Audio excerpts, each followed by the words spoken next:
नमस्कार, मैं श्यामगिरी। आप देख रहे हैं टीएफडी इंडिया न्यूज 24। टीएफडी इंडिया न्यूज 24 में आप सभी दर्शकों का स्वागत है। मोदी क्यों घबराने लगे? नीतीश नायडू शिंदे की तैयारी से बगावत का धुआं उठने लगा। बड़ी है, घबराहट साफ चेहरे पर दिख, इस बात से इंकार नहीं किया जा सकता। लेकिन भारतीय जनता पार्टी की बौखलाहट और झल्लाहट दोनों साफ तस्वीरों में दिख रही है, इस बात से भी इंकार नहीं किया जा सकता। नरेंद्र मोदी किसी भी कीमत पर कुर्सी नहीं छोड़ना चाहते हैं, यह बात सच है। लेकिन कब तक? कहते हैं गांव देहातों में एक बात कहते हैं, बकरी की माई कब तक खैर मनाई।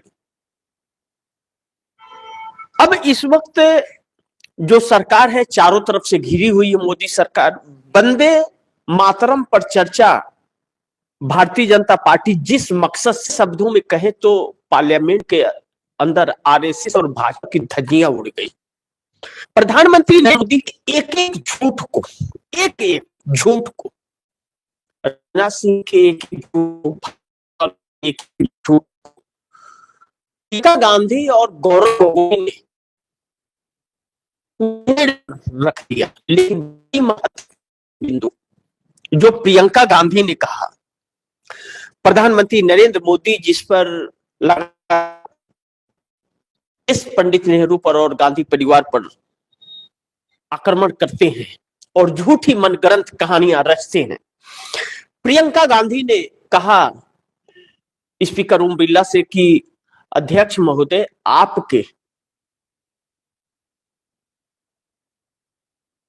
आपके द्वारा एक सूचना मैं प्रधानमंत्री नरेंद्र मोदी को छोटा सा देना चाहती हूं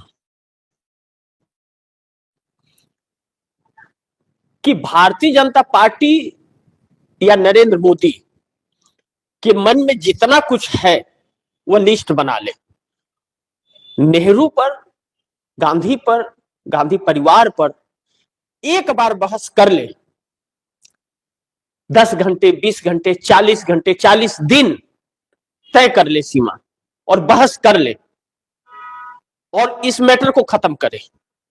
जितना अंदर घृणा भरा हुआ है वह बाहर निकाले और उसके बाद रोजगार पर बात ले, शिक्षा, स्वास्थ्य, महंगाई, बेरोजगारी, उस पर चर्चा कर ले। भारतीय जनता पार्टी के और स्पीकर ओम बिरला के कान खड़े हो गए। इस तो कभी वो कर नहीं सकते क्योंकि नाकामियां इनके हाथों में है। अब ऐसे में जिस मकसद से भारतीय जनता पार्टी वंदे मातरम पर आई थी, हर एक वर्ड प्रधानमंत्री नरेंद्र मोदी का झूठा मनगढ़ंत कहानी था, जो पूरा खुलासा हो गया। भारतीय जनता पार्टी जिससे बचने की कोशिश कर रही थी वही चीज भारतीय जनता पार्टी के लिए भारी पड़ गया। अब ऐसे में पश्चिम बंगाल के चुनाव, और उसी के लिए यह था ही क्योंकि वहां लगा कि बिहार तो ट्रेलर है, पश्चिम बंगाल पिक्चर होगा। यानी कि अभी बिहार का चुनाव जो था वह तो सिर्फ एक छोटा सा प्रयास था, पूरा पिक्चर तो पश्चिम बंगाल में देखा जाएगा और वह हम जीतेंगे। इसी के मार्फत वंदे मातरम लाया गया था, लेकिन फेल हो गया, बैकफायर कहते हैं ना, बैकफायर कर गया। लेकिन अब मुख्य मुद्दे पे आते हैं। जैसा मैंने कहा कि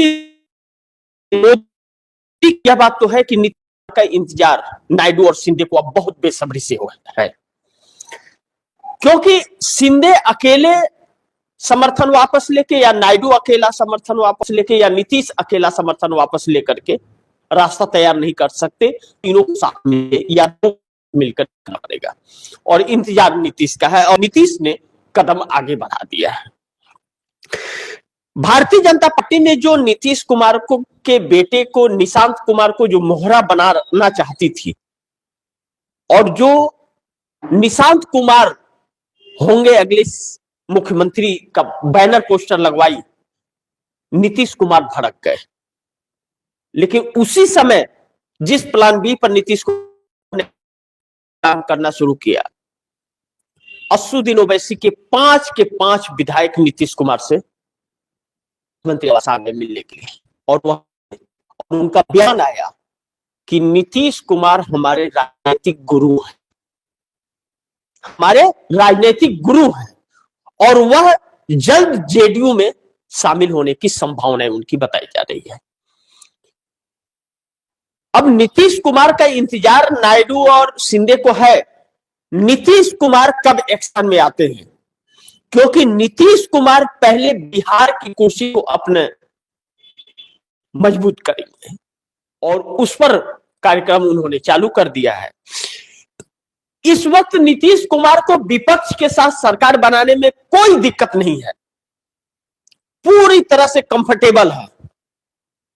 लेकिन बात तब बिगड़ी, दो मुद्दों पर हम लोग को चर्चा करना पड़ेगा। पहला, जहां से इस मुद्दे की शुरुआत होती है, अमित शाह दिल्ली में दो बीजेपी नेता एक ब्यूरोक्रेसी को बुलाकर पूछे, मोदी के छुट्टी का प्लान तैयार लिया है, 37 सांसदों का बगावत का धुआं उठेगा।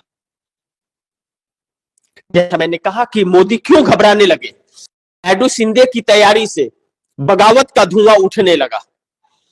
तो सुनिए आप दर्शक, पहले सवाल में बहुत कुछ छिपा है, आप दर्शक बड़ी ध्यान से समझिएगा, बहुत कुछ तस्वीरें आपको साफ आ जाएगी, आप स्वयं समझ जाएंगे इस बात को।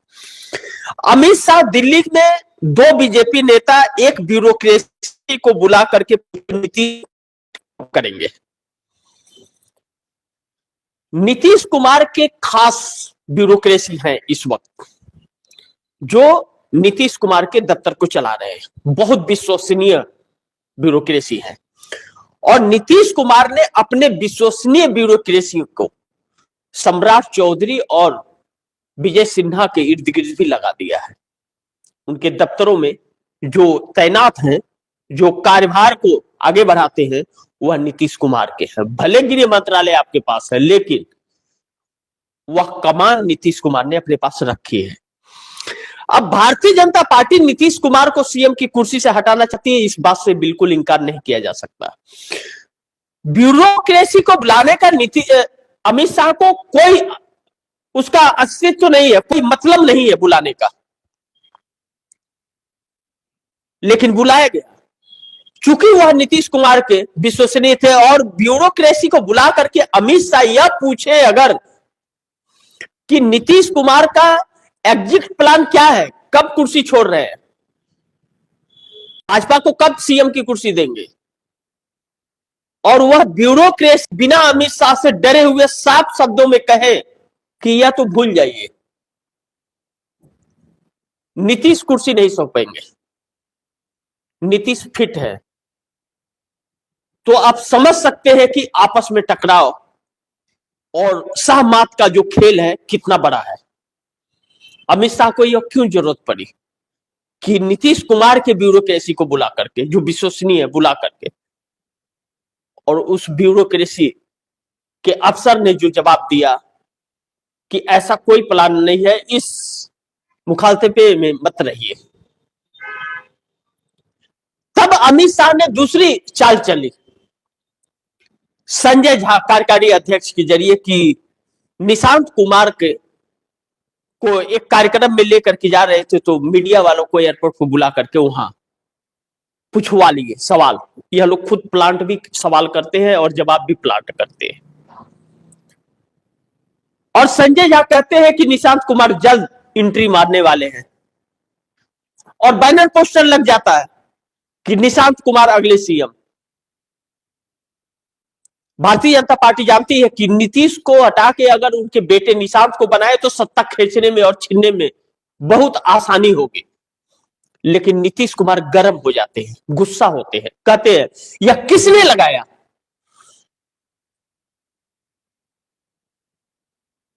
और नीतीश कुमार से मिलने के लिए सेम डे शाम होते होते असुद्दीन ओवैसी के 5 के विधायक आते हैं और उनका बयान आता है कि नीतीश कुमार हमारे राजनीतिक गुरु हैं। वह 5 अगर हो जाते हैं, इनके शामिल हो जाते हैं नीतीश कुमार में, तो नीतीश 90 के आंकड़े पर आ जाएंगे, भारतीय जनता पार्टी से बड़े हो जाएंगे, सिंगल लार्जेस्ट पार्टी। नीतीश उस समय तक शांत है जब तक Nitish Kumar single largest party न बन जाए। और उस पर कहा जा रहा है कि बड़ी तेजी से काम हो रहा है। 5 विधायकों का आना और मिलना आधिकारिक तौर पर, और आधिकारिक तौर पर बयान देना मीडिया को कि हमारे राजनीतिक गुरु हैं नीतीश कुमार, यानी कि असुद्दीन ओवैसी के साथ वह नहीं है, उनके टिकट पर भले चुनाव लड़े हैं। इसका मतलब साफ है कि वह जेडीयू में शामिल होने जा रहे हैं और सिंगल लार्जेस्ट पार्टी बनने जा रहे हैं। उपेंद्र कुशवाहा के विधायकों को तोड़ने की साजिश भी फेल हो गई भारतीय जनता पार्टी के। और अगर जिस तरह से नीतीश कुमार के संपर्क में बहुजन समाज पार्टी का भी विधायक है, वह भी आ गया, तो नीतीश कुमार 91 पर चले जाएंगे।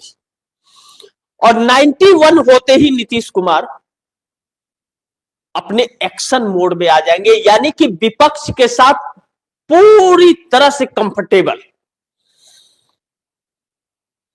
अब ऐसे में मोदी सरकार के लिए संकटों का पहाड़ टूट रहा है। इस बात से मोदी घबराने लगे हैं क्योंकि नीतीश कुमार का इंतजार नायडू और शिंदे को भी है। जैसे नीतीश कुमार कंफर्टेबल हुए और सिंगल लार्जेस्ट पार्टी बनकर के कैबिनेट को बदला उन्होंने, राज्यपाल के पास जाने की जरूरत ही नहीं है। जैसे कैबिनेट से मंत्रियों को भारतीय जनता पार्टी के कोटे को हटाया और विपक्ष को शपथ के लिए दिया, अपना बहुमत तुरंत साबित करेंगे जब भारतीय जनता पार्टी के नेताओं को कैबिनेट से हटाएंगे। इस बात का खौफ और डर भारतीय जनता पार्टी के अंदर है। प्रधानमंत्री नरेंद्र मोदी इस बात से घबरा रहे हैं। खबर यह भी आई कि नरेंद्र मोदी इसका तोड़ ढूंढ रहे हैं और उद्धव ठाकरे, राज ठाकरे से भी मुलाकात हुई। जब पुतिन आए हुए थे तो दिल्ली के एक होटल में जाकर के उद्धव ठाकरे और राज ठाकरे से मुलाकात की है। देवेंद्र फडणवीस आए हुए थे, राजनाथ सिंह वहां पहुंचे हुए थे।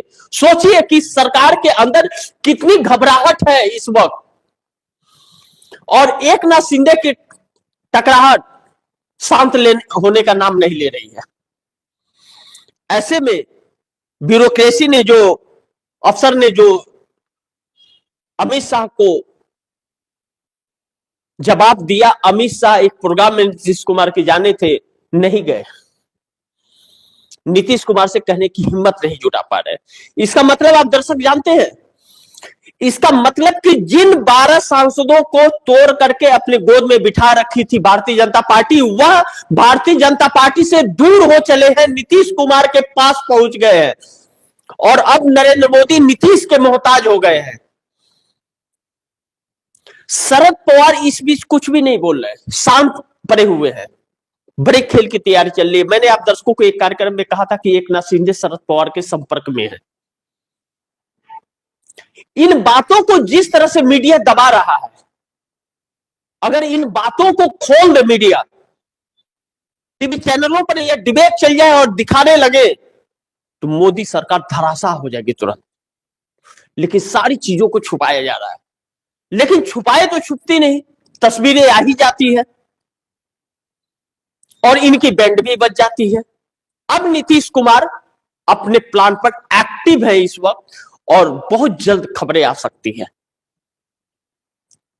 नीतीश कुमार कैबिनेट बदलेंगे, भारतीय जनता पार्टी सत्ता से बिहार की जाएगी। जिस तरह से नीतीश कुमार काम कर रहे हैं और नीतीश कुमार जिस तरह से आगे बढ़ते हुए नजर आ रहे हैं, और इस बात का डर भाजपा को है, नरेंद्र मोदी किसी भी कीमत पर प्रधानमंत्री की कुर्सी नहीं छोड़ना चाहते और देश अब चाहता है, और इनके गठबंधन के वह सहयोगी दल चाहते हैं, क्योंकि यह अपने आदतों से बाज नहीं आते। नंबर 2 पर जो बड़ी महत्वपूर्ण है, मोदी के छुट्टी का प्लान तैयार। नीतीश नायडू ने कर लिया है 37 सांसदों के बगावत का धुआं।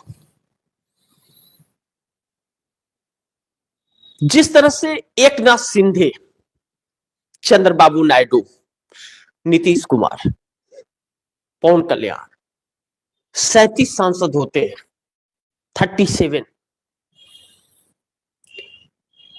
ना तो नीतीश खुश है इनकी हरकतों से और ना एकनाथ शिंदे महाराष्ट्र से। महाराष्ट्र में एकनाथ शिंदे भारतीय जनता पार्टी के लिए सर के दर्द बन गए हैं और नीतीश कुमार के बगैर भारतीय जनता पार्टी का कोई अस्तित्व बिहार में है नहीं। बिहार में नीतीश कुमार ही भारतीय जनता पार्टी के रास्ते के रोड़ा है। जब तक नीतीश कुमार है, भाजपा का हर चाल फेल हो रहा है अपना सीएम बनाने का, सफल नहीं हो पा रही या न ही आगे होगी। और एकनाथ शिंदे के साथ टकराव लगातार बढ़ रहा है।